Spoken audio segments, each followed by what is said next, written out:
Welcome to Emotional Sobriety, the next step in recovery, with Dr. Allen Berger and Thom Rutledge. It was terrible. Putting the dog down was terrible, and I think I'm just trying not to feel that. It's terrible. Oh my God! I mean, first of all, that stays with you. Somebody asked me one time, "How long does this last?" I go like, "Pretty sure it's forever." Yeah. Can I tell you something? Yeah. So I feel comfortable telling you, because I don't want to tell Sue Ann because it'll just upset her. But so it's just the incontinence stuff. You know what I mean? And and the mobility. And that was a thing that we were trying, that what really got her in the end. And because otherwise she would get that light in her eyes and you would just be like, oh, I want to give her another day. But the last day, I mean, it was the morning appointment and she fell off the bed and rolled on the ground because she was trying to jump off. I had been lifting her and so, oh, great. Can't give her one last good morning. And then she went to the bathroom on herself, before we left. And it was just Jesus Christ, man. It was so fucked up. I just felt, because I gave her a good last night. I took her to go get a burger and we went to the park and sat and hung out and everything. And I felt pretty good about the last night. But you did. I mean, no. I mean, the bottom line is they know they're loved until they're not. And it's and I wouldn't go so far as to say that doesn't end either, because we don't ever stop loving them. So, they don't have any of that neurotic bullshit we have in our head. And the truth is, thank God. Yeah, I mean, it's like there are role. I mean, to me, I've gone with so many animals to do this, and it's like there are role models. It's like they're just and you're making. And by the way, I know it's hard to talk about sometimes with other people who love them, but it's like incontinence and that stuff that's part of how you make the decision. I mean, you just have to, when they're not able to take care of themselves in the ways that they have been able to, and especially when you say light in their eye coming back, but it's like, when it starts to flicker off, it's like, I've learned this from Dee Dee. Dee Dee just she's committed to nobody's suffering, and so I do tell her frequently. I said, now listen, if I start to suffer, don't just put me down, okay? It's like don't get too trigger happy there. Yeah. Some people ask me if it gets easier. I go, well, no, it doesn't. It doesn't get easier. And as a matter of fact, each one is separate. Some of them are just harder than others. This one with you, 17 years, has been with you basically your entire adult life. So it's like, I mean, that's gonna break your heart right down the middle. That's part of what we're feeling too, is the reminder of ourselves and our, Oh yeah. How you doing, Alan? Good morning. You look like you were just working out. Yeah, I played some tennis this morning, or tried to. Somebody was asking me if you were back to playing tennis, and I said I didn't know. But man, that's amazing, Alan, because that's not a long time. I still can't move that well, but it was good. No, you're just not. You don't quit. That's the thing. As we've been exploring emotional sobriety, God, for years now, this whole topic area has just been flourishing. I mean, my awareness of things has expanded and reached to so many different corners that I never could have imagined that it would reach to in terms of what is emotional sobriety. And you saw it. You said it, Thom. When you look back at some of your writings, you realize I'm writing about emotional sobriety. I have no idea. Yeah, what you've done is put this into context for me. Yeah. And so it's expanded in so many ways. And recently I started, to really talk about the fact that I really see that our dilemma is that we're stuck, we're not sick. And that we suffer from a growth disorder. That's the way that I'd like to think of this. That is our problem, not an emotional disorder, a growth disorder. Now, the growth disorder creates some emotional problems. I'm not in any way minimizing the impact of that. Well, no, and I just want to say I can certainly identify with the idea that my growth is stunted. It's like, I'm 73 going on, 12 in some areas of my life. I mean, It's at this point, I'm not so sure I'm ever going to grow up. That's like, yeah, I don't even know if I want to tell you the truth. Where the hell are my jumper cables? Damn it! It's like So when we conceptualize things as a growth disorder, the big question comes in is what has happened that has resulted in this impasse, this gridlock, this stuckness that we have in our life, right? What causes that? And like, we talked, Tom, about many times. There's just not. If you think it's one thing, just like this myth of singularity in the personality. We're not just one self. We're a composite of these different parts of ourselves. And IFS has made that really popular today. Gestalt therapy talked about it back in the 60s. You've talked about it with your intrapsychic model for years now. So we recognize that. And we also need to recognize, too, is that what gets us stuck are a lot of different things. Today, we want to focus on one dimension, which is learning from our experience. Learning from our experience is so critical to growth and development. I mean, if you just look at what happens with a child learning to walk, they're able to master a very complex physical activity. Yes. By making a lot of mistakes and learning from those mistakes. And it's learning in its purest form when you watch a child do this stuff, is because they get up, they first experiment with letting go of a coffee table or something they're holding on to. Then they learn how to balance after they fall several times. But each time, the brain is processing that information and making, sometimes very gross adjustments, sometimes very, very small or micro adjustments, tightening muscles, keeping your center of gravity over your feet. I mean, it's a complex thing to walk. And then first of all, I love talking about learning, and the other thing is, I've heard you talk about this a lot. I just want to toss this in. It's like the other thing when we're letting the baby be the teacher, is they do not have that condemnation and criticism in their head yet. So when they land, they hurt, and or they surprises them or whatever. So they cry for a minute and then they get back up and go. They don't have that. If we were doing that as adults, I would try to walk one time, fall down, and I would go like, well, fuck it, I'm not going to do it. It's like we're just, I would be crawling around today because I would have given up. Me too. It's like, they're just so. I don't even know if it's determined, because it's like you said, they're just wired to do that. But in that, there is a determination in it, but it's not even a conscious determination, right? It's an organic determination. It's an imperative. It's an imperative. That if we can do it, we're going to figure out how to do it. We want to do it. We want to be what we can be. We want to walk. We see other people walking. We know it's possible. We're going to walk.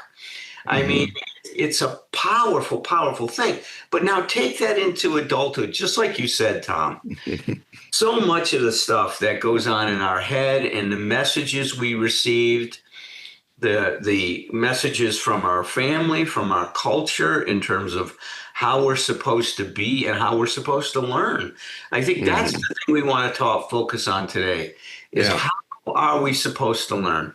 What does it mean to learn? And what are some of the myths that we've accepted that interfere with that pure, organic learning that occurs when we don't get in our own way? I mean, right. So one of the first things I would want to talk about with that is it goes back to one of my favorite subjects, is always content versus process. Is that we. I'm talking about like sources of self-esteem. It's like, nobody ever told me that you can choose your sources of self-esteem. It's like, so, I mean, the first experience I had with that was I was, working for other people, and I was always in trouble because I did horrible note taking in hospitals and stuff. I mean, I didn't keep up with it. I didn't write them the way they want. I mean, I'm an English major. I wasn't writing a hospital note the way it was supposed to be. It's like, so I was always in trouble, and I felt bad about it until somebody said, do you care if you're good at that note taking? And I go, well, no, not really. And I go, like, and it wasn't just that moment, but from there, I get that idea that, wait a minute, I need to do that well enough to keep a job. Now, if you start criticizing me about how I'm working with a client, then that matters to me more. So we get to choose what matters to us. And one of the things I want to say here is rather than be achievement so goal oriented, that we actually understand that learning itself is a success. If I can, I have my old friend Bendel used to say, beliefs are choices. He says you don't have to prove beyond to anybody else that your belief is accurate or is right or whatever. So it doesn't matter. You use your beliefs. And one belief I got directly from him was, I choose to believe that we're here to learn. And if I do that, now somebody says, well, what if we're not? I go, like, it still makes me a better person to live this way. It's like, so, if learning is one of the top priorities, then on a day that I used to think just I fucked up, it's like, did you learn it? Did you learn anything, Tom? It's like I did.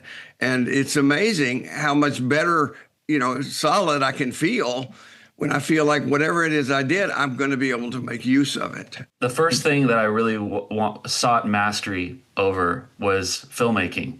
And I was super passionate. I was lucky enough in my high school, there was a video production, kind of a fancy pants, video production class that they offered for 2 years, and where I learned the bones of editing. Which I, carry with me to this day with the podcast. But I moved on from there to film school, and from there to the professional realm. And I was just early on, I was just crushed when I wasn't attaining mastery over my craft. And it's because I was so I was so attached to outcome, and I wasn't aware, or I wasn't allowing myself to be aware of the process. And just about, releasing myself more from outcome, and just trying to be present in every moment, and learning, like you guys are talking about. And, I can extend this obviously to addiction and recovery. And, by bringing my body to these rooms, and just kind of submitting myself every day to just, obviously at a minimum, getting that physical sobriety. And then, we add more and more things to the mix, with our recovery, with emotional sobriety. But I think doing relationships with women, those all went sideways, or they were going sideways frequently and horribly early in my life, because, I didn't know how to be present and attentive, and to really, the little things, I don't know, like listening to your partner, and, doing the dishes, and, just all this stuff like that. I feel like today, what experiences, I'm learning from, or trying to learn from, is just bringing the body and being present, and not thinking about the outcome so much as just trying to be alive and present, and staying with the process and learning something. And now I know that if I put enough of those days together, just like I know if I put enough days of recovery together, that my life will change. You know what I mean? That I will develop some kind of mastery. Yep. Actually, let me just amend that. I don't know if I have mastery over anything. I don't even know what mastery is. I just know about better, and that's kind of like what I'm aiming for day by day. Yeah, I think it's best for us not to be the ones to measure. I mean, right? Because how could we know? How could we know, right? Yeah. No, I love that. The only thing I would just throw in there is a little quote from Yoda. It's like when you said, "I'm trying to learn," and go like, I think if you really, if your efforts is sincere, then you're learning. Even because that's one of my little nutshells is you learn from failure, it becomes success. I mean, I don't care if I have to learn, if I have to hit a wall, because we as addicts we certainly know that. I don't know how many times do you have to hit that wall before you realize it's a wall. It's like I don't know how many times my head is bleeding, but it's what you said about the baby. Every step of the way, sometimes little micro lessons, but they're adjustments. You're learning as you go. Yeah. I had a professor that was a psychology of learning professor, and he talked about successive approximation. Okay, I like it already. Right? Successive approximation. He says, it's a myth that you're hitting the bullseye all the time. No one hits dead center. You get closer, maybe you'll hit it, and then you'll get close again, and you'll hit it. He says that's a much more realistic, idea or way of thinking about learning. But when you think about what gets in the way, you're right, Tom. How many times did we hit that wall, and instead of saying, I've got a limitation here, we keep trying to punch through the wall, and we can't get through. Yeah, I haven't run at this wall at a 37-degree angle yet. Let me give that a shot. I mean, that's our control. Right, that's it, man. And see it. And what is that drives us? Obviously in the big book, he talks about ego. We talk about false self, false pride. There's a lot of different ways to think about it. But if our concept of ourself is going to be diminished by making mistakes, it will be hard to learn from our experience. Say that exact sentence again. That's beautiful. If our concept of ourself is diminished when we make a mistake, it's going to be very difficult to learn from our experience. Absolutely. Because we're going to protect our self-concept. See, that's going to be what we're going to opt for, and it's obviously narrow-minded, because protecting something instead of growing is going to create more problems. I mean, in the ultimate sense, we're not doing ourselves a favor. What we're doing is we're preventing ourselves from expanding our possibilities. And that's the way we've defined emotional sobriety a lot, is the discovery of new possibilities, which means at the heart of it is this experience of learning. Yes. And so how can I change my concept of myself to include making mistakes without seeing that as something that says I'm inadequate, I'm incompetent, I'm less than? It gets to to the thing you talk about a lot, Tom, is the critic inside of us. Yeah, that's what I was thinking. But one of the things, though, you said, but I can't remember exact words, but when making the change in ourselves, what we really do, because it's scarier than that, we become open to the unknown, because the truth is that's one of the mistakes that I can honestly say I make is one of the things that kept me from changing, or can keep me from changing, is I think I'm supposed to consciously design every change that I make. And it's like, I'm not. It's like the best stuff that comes is when I'm just let myself be open to what you guys say, other people say, where I try something where it doesn't have to be, it doesn't have to be this comprehensive plan. Well, that's what people talk about when they talk about giving themselves to a higher power, or, there was a lot of discussion of that at a meeting I was at recently. And if I had an opportunity to share, I would have said something about, I don't know what to call my higher power. All I know is that Jimmy, call him Jimmy. I like Jimmy. Yeah. Yeah. For the purposes of today, well, he's Jimmy. And I know that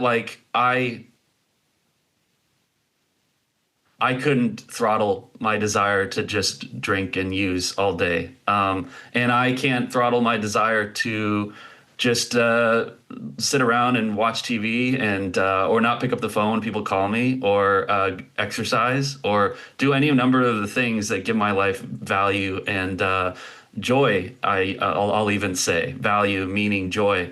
So I'm reaching beyond kind of this desire, this compulsion that I have that's usually driving to some other power source and attaching myself to that, or letting it pull me in a positive direction. And that is as far as I've gotten in my conception of a higher power. But it's something, there's some force, you know what I mean, that helps me to do more than I have historically been able to do. And I think what you said here is just, I never thought about it that way, but it's based on just extending what I said before. It never occurred to me to think of this was way.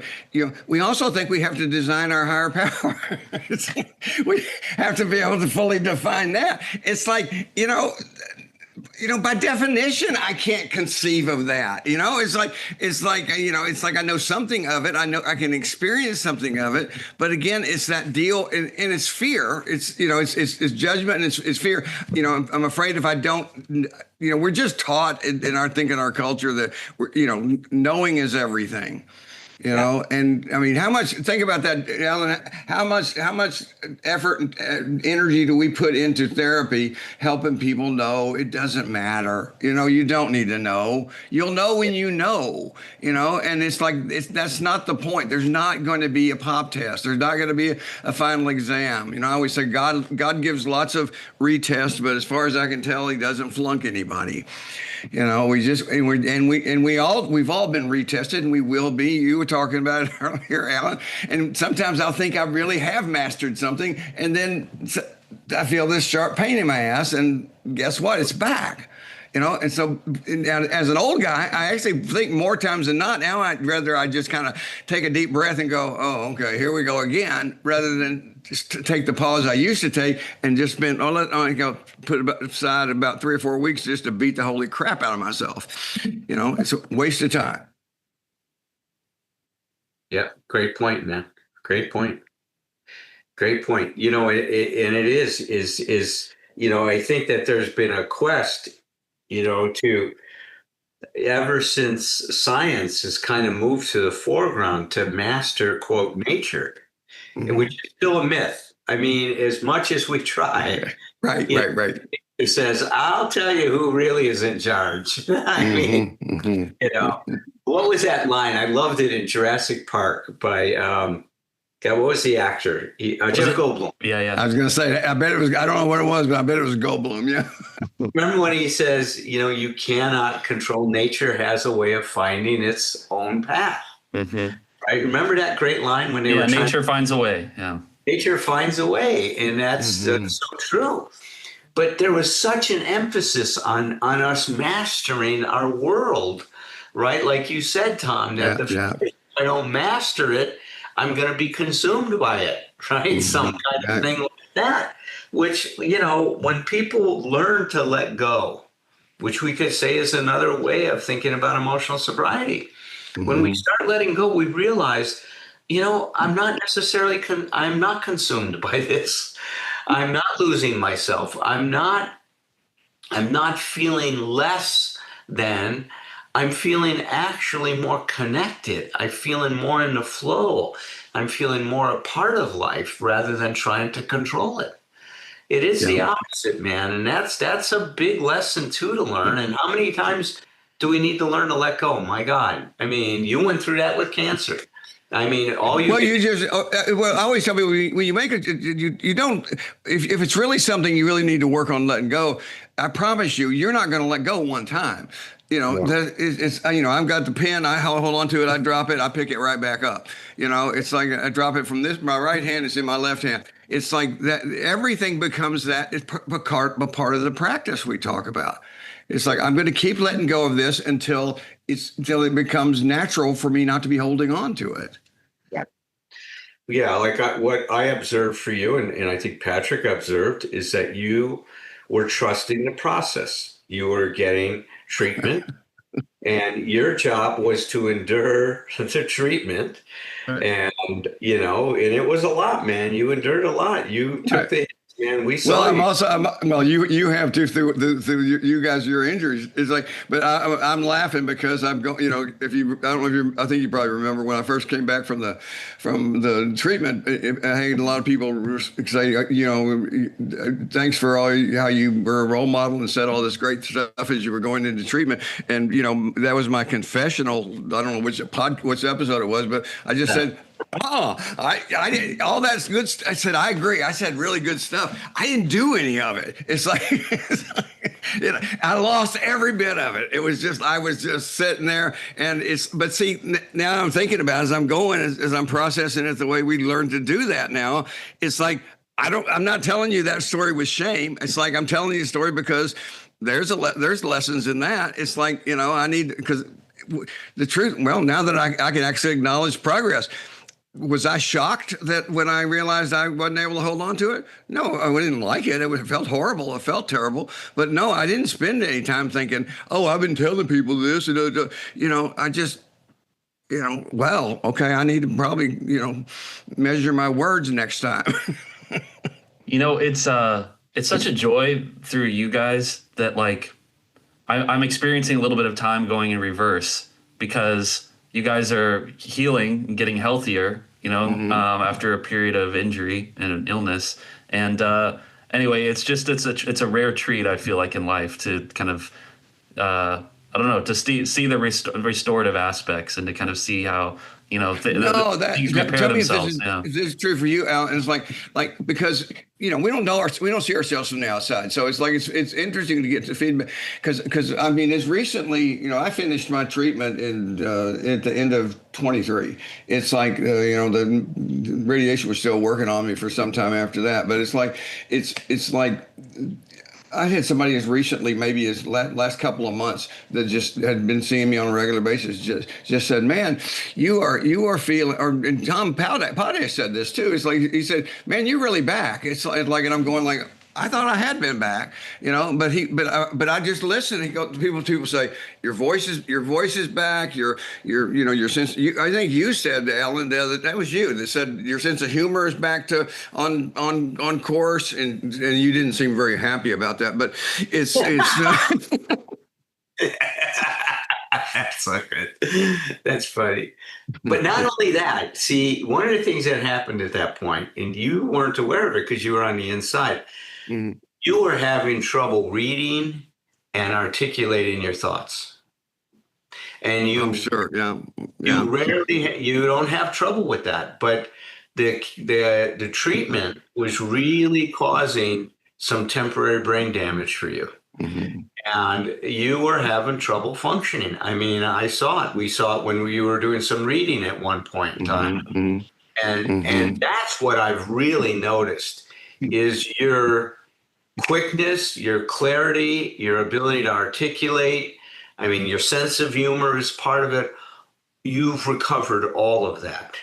And see, that's the remarkable thing about the human spirit or the human body even, is its ability to move back towards wholeness is remarkable.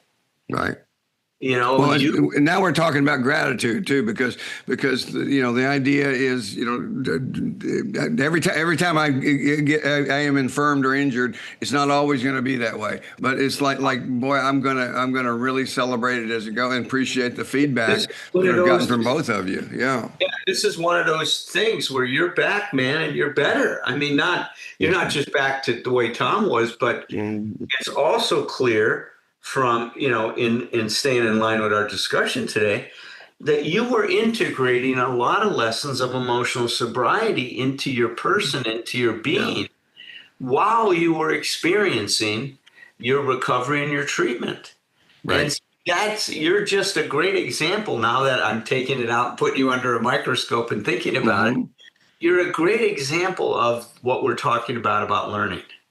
Yeah. Is Because you learned from that experience that you went through a lot. Well, and my lack of awareness, as you're taking the feedback, is also a good thing, because another thing to be better learners, we got to let go of that control thing I've been talking about. The idea that, was I focusing on what am I learning today? No, I wasn't doing that. But hopefully I had been, and that's where the daily practice comes in. Hopefully we practice this stuff enough to where it becomes natural for us to learn.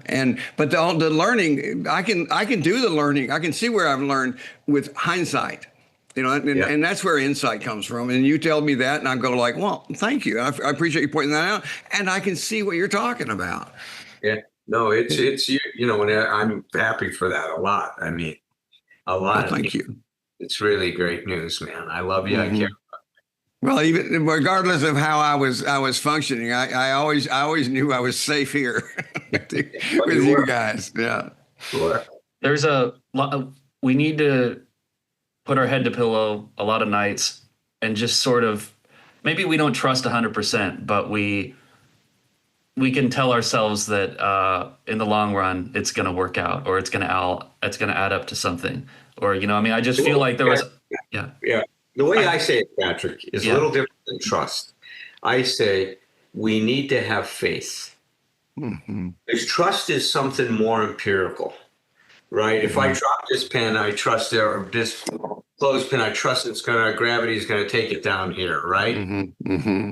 Having faith is not knowing that I've seen that happen before, but having faith means that I believe that there's a force at work here that I'm not aware of, that is going to be moving me in the right direction. Right, it's bigger. Yeah. People call it God. Some people call it, the psychological, biological imperative that we're wired with. Whatever it is, wherever it came from, that's great. I don't criticize anybody's ideas or theology or beliefs. I mean, I think there's room for all of us in this world. But I do know there is a force that moves us towards wholeness. When they did my toe, it was interesting. It hit me when the podiatrist was talking to me. By the way, I just need to stop this for a minute and just say, there's a sentence you don't hear often. When they did my toe, it was interesting. I'm not sure anybody's ever said that sentence before. Okay. You heard it here first. So the first time that I had the surgery, and what they did is they removed my toe from the foot, and they scraped the joint. They scraped the joint, right, to get rid of all the arthritis. And then they put the two bones together, and they put a plate on top and screwed it in, right? That's how well, what he said to me is, when you put two bones together that have been compromised, when they've been, in this case, they've been abraded, right? Mm. When you put two bones together like that, the body says, I'm going to grow these back together because it wants wholeness. Mm-hmm. That's why they just put a fracture in a cast. They don't do anything. They just hold it in place because the body wants it to be complete. Yeah. See, that force, and it's manifests itself biologically, psychologically, spiritually. It is an amazing, powerful force in your body. In fact, now they're talking about treating cancer as the cure from within. They're moving away from chemotherapy and now towards a therapy that just gets your B cells to recognize and attack the cancer in a way that it couldn't do before. And why is that? Because your body wants to be whole. Yeah. It's remarkable stuff, man. When we stop to think about it, what we're really, and that's the faith I'm talking about, Patrick. See, and Virginia Satir said this. She says, when I have a problem, I create a big circle and I put myself in the middle of it. And then I ask myself questions like, what part of my interpretation of what's going on is creating this problem? What part of the meaning I'm given to the situation is creating this problem? What part of what are my expectations doing in terms of how they're impacting this problem? She goes through this whole list, and the last one she says, which may be the most important, she says, what part of this problem I'm facing is being caused by my lack of faith to be able to grow from this experience? And by the way, every one of those questions is emotional sobriety. That's right.